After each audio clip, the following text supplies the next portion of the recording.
Hello and welcome to SPMIS Academy. Today we'll analyze important newspaper articles of 14th March 2026.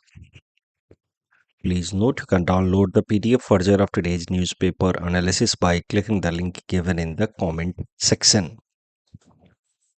This is the list of the topics that we'll be covering from today's newspaper. The first topic is about Iran requesting India to condemn attack by Israel and America over Iran. देखते हैं ये पूरा मामला है क्या.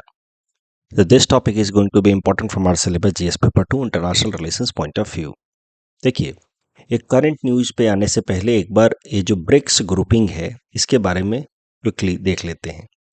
BRICS ये जो acronym है stands for group of 5 countries, Brazil, Russia, India, China and South Africa. Starting में ब्रिक ग्रुपिंग बनाई गई थी, साउथ अफ्रीका नहीं था. तो first summit was held under the name BRIC Summit in 2009 at Yekaterinburg in Russia. फिर next year 2010 में south Africa ने भी इस ग्रुप को ज्वाइन किया और उसके साथ ही इस ग्रुप का नाम बन गया ब्रिक्स. हर साल ब्रिक्स की लीडर्स समिट होती है और हर साल ब्रिक्स की चेयरमैनशिप भी रोटेट होती है amongst the member countries. Important point आपको जो एग्जाम पर्सपेक्टिव से ध्यान रखना है वो ये है कि साल 2026 का चेयरमैनशिप या presidency of BRICS is with India. साथ ही साथ जो ब्रिक्स के मेंबर कंट्रीज हैं वो अपने अपने देश से एक रिप्रेजेंटेटिव को अपॉइंट करते हैं जो आपस में कोऑर्डिनेट करते हैं in order to ensure the smooth functioning of BRICS grouping. तो हर एक देश अपने अपने यहाँ से जो रिप्रेजेंटेटिव को अपॉइंट करता है, जो अपने अपने देश को रिप्रेजेंट करता है या हेड ऑफ द स्टेट को रिप्रेजेंट करता है, उसको कहा जाता है ब्रिक्स शेरपा. तो अलग अलग देश अपना अपना ब्रिक्स शेरपा मतलब रिप्रेजेंटेटिव को अपॉइंट करता है. भारत के ब्रिक्स शेरपा हैं सुधाकर दलेला जी. तो ये सब नाम याद रखना है. Reason being this year BRICS is going to be important. BRICS presidency की अगर हम बात करें तो ये रोटेट होता है अमंग्स द मेंबर कंट्रीज और ये रोटेशन होता है एज पर ब्रिक्स एक्रोनिम. जैसे पहले ब्राज़ील के पास, फिर रशिया, फिर इंडिया, चाइना, साउथ अफ्रीका, फिर ब्राज़ील के पास. तो ऐसे ही होता रहा था अभी तक, लेकिन अब ये सीक्वेंस को ब्रेक किया जाएगा because new members have also joined BRICS. तो अब ब्रिक्स ग्रुप के अंदर जो मेंबर्स हैं उनकी संख्या 10 से भी ज़्यादा हो गई है. And now this rotation policy in order to hand over presidency will be changed. और यही कारण है कि लास्ट ईयर 2025 में presidency was with Brazil, now this year it is with India and now this mechanism of handing over presidency will also be changed because the membership has expanded. तो BRICS के बारे में अगर थोड़ा हम और देखें तो देखिए, अगर एकदम रूट्स में चले जाएं कि ब्रिक्स की शुरुआत कैसे हुई, तो साल 2001 में एक रिनाउंड इकोनॉमिस्ट जिम ओ नील ने सजेस्ट किया कि ये 4 देश ब्राज़ील, रसिया, इंडिया, चाइना अगर यूनाइट हो जाएं और कोऑपरेट करें in the field of economy, तो दुनिया की इमर्जिंग इकोनॉमीज हैं ये, इनकी जनसंख्या भी ज़्यादा है, so they might emerge collectively as a global leader या ड्राइवर्स ऑफ वर्ल्ड इकोनॉमी. अगर ये यूनाइट हो जाए तो, given their population and growing economy. क्योंकि पॉपुलेशन ज़्यादा है तो इसका मतलब ज़्यादातर इकोनॉमिक डिमांड यही देश आपस में जनरेट कर पाएंगे. Guided by this idea only 2009 में पहली ब्रिक्स समिट हुई, जैसा मैंने आपको बताया, येकातेरिनबर्ग रशिया में. फिर साउथ अफ्रीका ने 2010 में ज्वाइन किया और उसके बाद से साउथ अफ्रीका ने नेक्स्ट ईयर ही ज्वाइन कर लिया और उसके बाद से इस ग्रुपिंग का नाम बन गया ब्रिक्स. तो यहाँ 2011 नहीं 10 हो जाएगा. Incorporation of South Africa in 2010 and with this the grouping was named as BRICS. तो आई विल रेक्टिफाई इट, यहाँ पे मैं इसको 2010 कर दूंगा. ब्रिक्स की एक इम्पॉर्टेंट लीडर समिट हुई. हर साल लीडर समिट होती है जैसा कि मैंने आपको बताया. तो ब्रिक्स की 6ठी लीडर समिट हुई एट फोर्टलेजा ब्राज़ील और वहीं पे जो ब्रेटन वुड ट्विंस इंस्टीट्यूशंस हैं, वर्ल्ड बैंक एंड IMF, उनका ऑल्टरनेटिव क्रिएट किया गया. देखिए, इकोनॉमी की क्लास का ये वाला कॉन्सेप्ट रिकॉल करने की कोशिश कीजिए जहां मैंने आपको बताया है कि कैसे America world bank and IMF की फंक्शनिंग को डोमिनेट करता है. अमेरिका के पास दोनों ही इंस्टीट्यूशंस में, वर्ल्ड बैंक और आईएमएफ में 15% से ज़्यादा वोट शेयर है, और इन दोनों इंस्टीट्यूशंस में कोई फैसला लेने के लिए 85% वोट फेवर में होना चाहिए। तो indirectly America has a veto power in world bank and IMF, and these two are known as collectively Bretton Wood twins. तो ब्रिक्स प्लेटफॉर्म पे जो छठी ब्रिक्स समिट हुई फोर्टलेजा ब्राजील में, वहां पे इन ब्रेटन वुड ट्विंस का ऑल्टरनेटिव क्रिएट किया गया। वर्ल्ड बैंक का ऑल्टरनेटिव क्रिएट किया गया in the form of BRICS bank, जिसको हम लोग न्यू डेवलपमेंट बैंक भी कहते हैं, और आईएमएफ का ऑल्टरनेटिव क्रिएट किया गया कंटिजेंसी रिजर्व अरेंजमेंट के फॉर्म में। ब्रिक्स बैंक के अंदर हर एक मेंबर कंट्री ने $10 बिलियन का कंट्रीब्यूशन किया हुआ है। 5 देश हैं, हर इकोनॉमी ने $10 बिलियन का कंट्रीब्यूशन किया। तो ब्रिक्स बैंक के अंदर every country has equal contribution and equal voting share. वहीं कंटिजेंसी रिजर्व अरेंजमेंट में ब्राजील, रसिया, इंडिया ने $18 बिलियन कंट्रीब्यूट किया है, $18 बिलियन ईच। साउथ अफ्रीका ने सिर्फ $5 बिलियन कंट्रीब्यूट किया है, जबकि चाइना ने $41 बिलियन कंट्रीब्यूट किया है। तो कंटिजेंसी रिजर्व अरेंजमेंट में $100 बिलियन का फंडिंग है, उसमें से $41 बिलियन अकेले चाइना ने कंट्रीब्यूट किया। And contingency reserve arrangement is alternative of IMF, means it helps member countries in case of BOP crisis. ये जो ऑर्गेनाइजेशंस हैं, ब्रिक्स बैंक, जिसको हम लोग एनडीबी भी कहते हैं, new development bank, and contingency reserve arrangement, they work in democratic manner unlike Brayton Wood twins, यानी कि आईएमएफ एंड वर्ल्ड बैंक के मुकाबले ये ज़्यादा डेमोक्रेटिक तरीके से काम करते हैं। कम से कम न्यू डेवलपमेंट बैंक में तो हर एक कंट्री का वोटिंग शेयर बराबर है, 1 कंट्री 1 वोट है। Expansion of BRICS. Recently, BRICS grouping has been expanded also, and 6 new members have been added. इसमें Egypt, Ethiopia, Indonesia, Iran, Saudi Arabia, UAE हैं। तो ध्यान देने वाली बात यह है कि वेस्ट एशिया के 2 एडवर्सरीज, एक तरफ ईरान, दूसरी तरफ सऊदी अरबिया एंड यूएई, वो सब इस ब्रिक्स ग्रुपिंग का अब हिस्सा है। अब चूंकि ईरान ब्रिक्स ग्रुपिंग का हिस्सा है और ब्रिक्स के अंदर यूएई और सऊदी अरबिया जैसे भी देश हैं, तो अब ईरान रिक्वेस्ट कर रहा है भारत को। भारत को क्यों रिक्वेस्ट किया जा रहा है? क्योंकि भारत के पास अभी ब्रिक्स की प्रेसिडेंसी है। तो ईरान ने रिक्वेस्ट किया है भारत को कि आप ब्रिक्स प्लेटफॉर्म के थ्रू इजराइल और अमेरिका के अटैक ओवर ईरान को कंडेम करें। अब भारत के लिए एक डिप्लोमेटिक डायलेमा जैसी सिचुएशन बन गई है, क्योंकि इंडिया कोई भी साइड नहीं लेना चाहता। इंडिया कोई क्लियर कट ऐसा स्टेटमेंट नहीं देना चाहता जिससे ऐसा लगे कि we are siding with any particular group. हम एक बैलेंस्ड अप्रोच लेना चाह रहे हैं, और इस पर्टिकुलर केस में now India is under some diplomatic pressure. इस टॉपिक डिस्कशन के बेसिस पे प्रीलिम्स प्रैक्टिस क्वेश्चन है। Please attempt this question and submit the answer in the comment section. Next topic is about economic stabilization fund, important from our syllabus GS paper 3, Indian economy point of view. सबसे पहले समझते हैं about the concept of supplementary demand for grants. देखिए, जब budget रखा गया, सरकार द्वारा रखा जाता है पार्लियामेंट के सामने, लोकसभा में मेनली उसके लिए डिमांड फॉर ग्रांट्स पास किए जाते हैं, जिसकी मदद से सरकार पैसा निकाल सकती है from consolidated fund of India. अब बजट रखने के बाद मान लीजिए साल शुरू हो गया, बीच में सरकार को रियलाइज होता है कि जो हमने डिमांड फॉर ग्रांट रखा था बजट के स्टार्टिंग में या बजट को प्रेजेंट करते वक्त, वो पैसा काफ़ी नहीं है। The government needs additional fund, initial allocations were insufficient. मान लीजिए ऐसा होता है, तो उस केस में सरकार सप्लीमेंट्री डिमांड फॉर ग्रांट्स रख सकती है। Supplementary demand for grant is allowed as per article 115 of the constitution, जिसकी मदद से सरकार एडिशनल बजट डिमांड कर सकती है, एडिशनल पैसा डिमांड कर सकती है।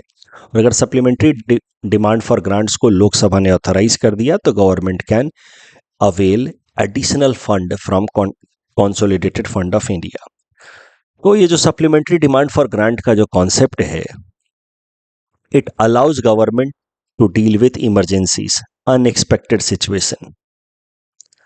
अब जो करंट सिचुएशन चल रहा है इंडियन इकोनॉमी में, ये भी एक तरीके की इमरजेंसी है, अनएक्सपेक्टेड सिचुएशन है। गल्फ वॉर शुरू हो गया, देश के अंदर एलपीजी की कमी हो रही है, फ्यूल की क्राइसिस हो रही है, और आने वाले टाइम में फ्यूल के दाम और बढ़ेंगे, फॉरेक्स रिजर्व से ज़्यादा खर्चा होगा। अभी भी फ्यूल का दाम बढ़कर के इंटरनेशनल मार्केट में क्रूड ऑयल का दाम बढ़कर के $100 पर बैरल हो गया है। तो पिछले कुछ ही दिनों में ये कम से कम 30 to 40% राइज देखने को मिल रहा है क्रूड ऑयल के प्राइसेस में इंटरनेशनल मार्केट में। तो एक तरीके की इमरजेंसी सिचुएशन है और यही कारण है कि भारत सरकार ने आर्टिकल 115 के अंतर्गत जो उनके पास एक ऑप्शन है एडिशनल बजट रखने का under supplementary demand for grant, उसका इस्तेमाल करते हुए लोकसभा के सामने 2 लाख करोड़ के आसपास, to be very precise 2.01 lakh crore का सप्लीमेंट्री डिमांड फॉर ग्रांट रखा और लोकसभा ने उसको पास कर दिया है। इस 2 लाख करोड़ रुपए में से 57,000 करोड़ के आसपास भारत सरकार स्पेसिफिकली इस्तेमाल करेगी to create an economic stabilization fund and that economic stabilization fund will be use to deal with the current energy crisis, rising oil prices. तो 2 लाख करोड़ का सप्लीमेंट्री डिमांड फॉर ग्रांट रखा गया है। उस 2 लाख करोड़ में से 57,000 करोड़ का एक स्पेशल फंड बनाया जाएगा, economic stabilization fund, and that economic stabilization fund will be used to deal with the current rising oil prices. इस टॉपिक के बेसिस पे प्रीलिम्स प्रैक्टिस क्वेश्चन है। Please attempt this question and submit the answer in the comment section. Next topic is about defence forces vision 2047। Defence forces vision 2047 ये जो topic है ये prelims में तो उतना इंपॉर्टेंट नहीं होगा लेकिन मेंस के लिए बहुत इंपॉर्टेंट है। इसके पॉइंट सीधे सीधे आपको याद करने होंगे, मेंस में बहुत काम आएंगे। GS paper 3 security and defence topic से रिलेट करके देखा जा सकता है। तो न्यूज ये है कि डिफेंस मिनिस्टर राजनाथ सिंह जी ने एक डॉक्यूमेंट रिलीज किया है, डिफेंस फोर्सेस विजन 2047 और road map for future ready Indian military. इसके अंतर्गत, इस डॉक्यूमेंट के अंतर्गत एक रोड मैप ले डाउन किया गया है कि कैसे इंडियन आर्म्ड फोर्सेस को मॉडर्नाइज किया जाएगा बाय 2047, ताकि हमारी जो डिफेंस फोर्सेस है वो बेस्ट अक्रॉस द वर्ल्ड हो जाए। So this defence forces vision of 2047 aligns with the goal of विकसित भारत 2047। इसमें 3 फेजेज में हमारे गोल्स को डिवाइड किया गया है। Phase 1 up to 2030 we will move towards transition, so this will be an era of transition, organizational restructuring की जाएगी। फेज 2 2030 to 40 में era of consolidation, वहाँ पे फिर फोकस किया जाएगा कि अपने डिफेंस फोर्सेस को और मॉडर्नाइज किया जाए, उसके अंदर अलग अलग डोमेन में कैपेबिलिटीज, एआई में, रोबोटिक्स में, हाइपरसोनिक मिसाइल्स, इन सब में कैपेबिलिटीज को डेवलप किया जाए।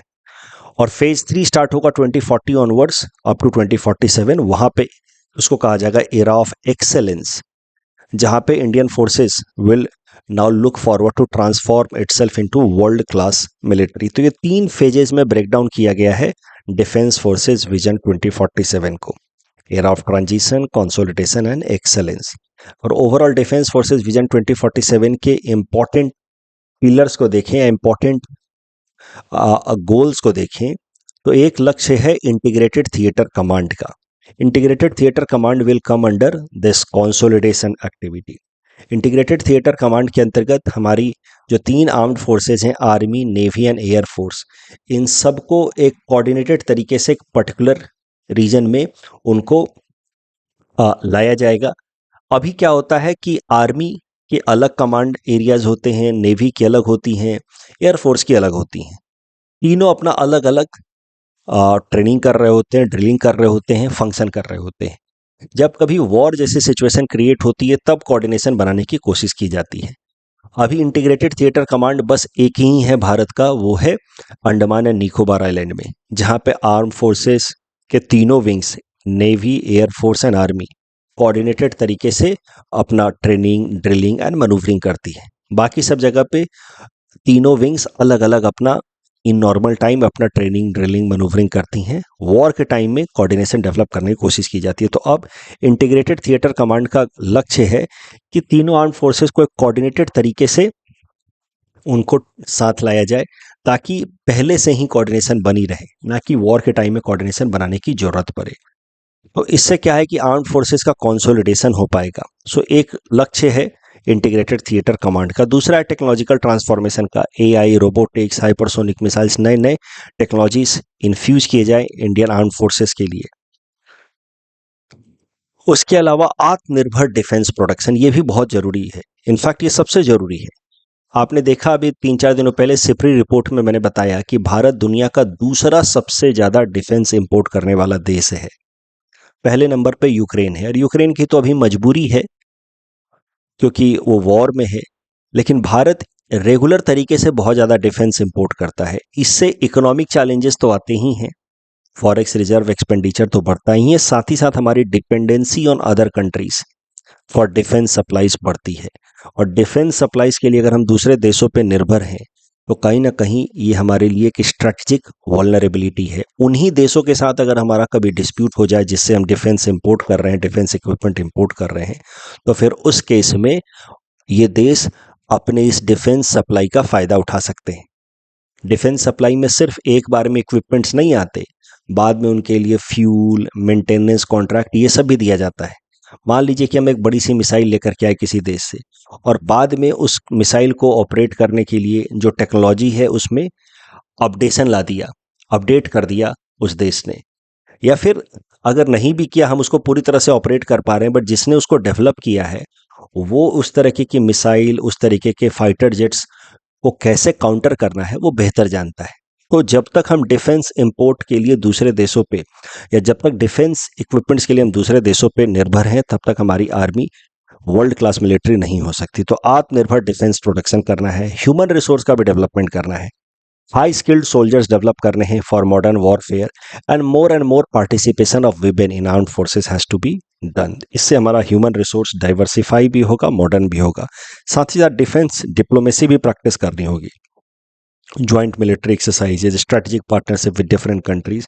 इससे क्या है कि हमारे डिफेंस को एक एक्स्ट्रा लेयर ऑफ एडवांटेज मिलेगा।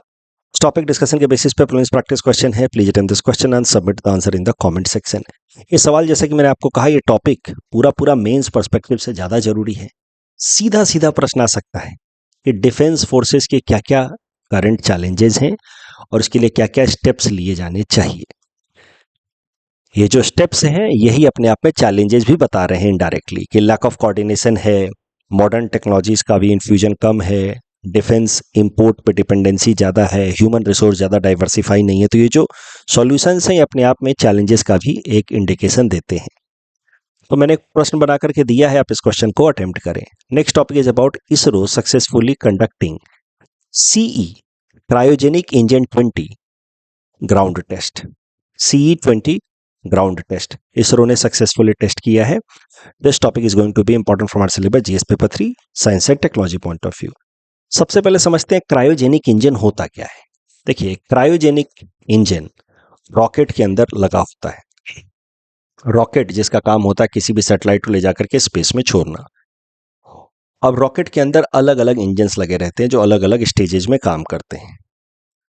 तो हमारे देश में जो सबसे अभी हेवी वेट रॉकेट है जो लार्ज सैटेलाइट्स को स्पेस में छोड़ने का काम करता है, उसका नाम है LVM-3। LVM-3 heavy weight rocket है जिसका पहले नाम हुआ करता था GSLV, उसको हम लोग LVM-3 भी कहते हैं। अब LVM-3 के अंदर 3 स्टेज इंजन्स हैं। 3 स्टेज इंजन से हमारा मतलब है कि 3 अलग अलग तरीके के इंजन्स लगे हुए हैं। पहला है सॉलिड स्टेज इंजन, वहां पे सॉलिड फ्यूल का इस्तेमाल होता है। फिर है लिक्विड स्टेज इंजन जहां पे लिक्विड फ्यूल का इस्तेमाल होता है, और तीसरा है क्रायोजेनिक इंजन। तो क्रायोजेनिक इंजन हमारे LVM-3 के अंदर वन ऑफ द 3 इंजन है। और क्रायोजेनिक इंजन का मतलब है कि वो क्रायोजेनिक फ्यूल्स का इस्तेमाल करेगा, और क्रायोजेनिक फ्यूल्स वो होते हैं जो बहुत लो टेम्परेचर पे जिनको फ्यूल की तरह यूज किया जाता है। क्रायोजेनिक इंजन के अंदर जो फ्यूल इस्तेमाल होता है वो होता है लिक्विड हाइड्रोजन। अब लिक्विड हाइड्रोजन का मतलब ही है कि लिक्विड फॉर्म में अगर हाइड्रोजन को रखना है तो टेम्परेचर आपको बहुत कम रखना होगा। तो temperature has to be kept up to -253 degree Celsius, तभी हाइड्रोजन लिक्विड फॉर्म में रहेगा और उसको फ्यूल के तौर पे इस्तेमाल किया जाता है।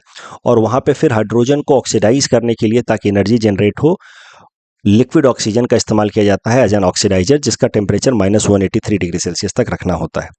क्रायोजेनिक इंजन के अंदर टेम्परेचर बहुत कम रखना होता है, तभी जाकर के वो क्रायोजेनिक फ्यूल्स का इस्तेमाल कर पाएंगे। और ये cryogenic engine 3rd stage engine की तरह इस्तेमाल होता है इन LVM-3। भारत दुनिया के गिने चुने देशों में से है जिसके पास खुद की क्रायोजेनिक इंजन डेवलप करने की टेक्नोलॉजी है। बस दुनिया के 6 देशों के पास क्रायोजेनिक इंजन, अपनी इंडिजिनस क्रायोजेनिक इंजन टेक्नोलॉजी है। America, Russia, Japan, France, China and India. Current news ये है कि इंडिया ने जो अपना क्रायोजेनिक इंजन है CE-20, उसका फर्दर और एक टेस्ट किया है जिससे वो इंजन और स्ट्रॉन्ग, रोबस्ट हो सकता है। तो ध्यान रहे, ये जो करंट न्यूज़ है उसमें ऐसा नहीं कहा गया है कि हमने नया क्रायोजेनिक इंजन बनाया है। क्रायोजेनिक इंजन हमारे पास पहले से था। इट्स और क्रायोजेनिक इंजन का ही हमने इस्तेमाल किया है चंद्रयान 3 में। चंद्रयान 3 जो हमारा सक्सेसफुल मिशन हुआ 2023 में, it was conducted with help of LVM-3।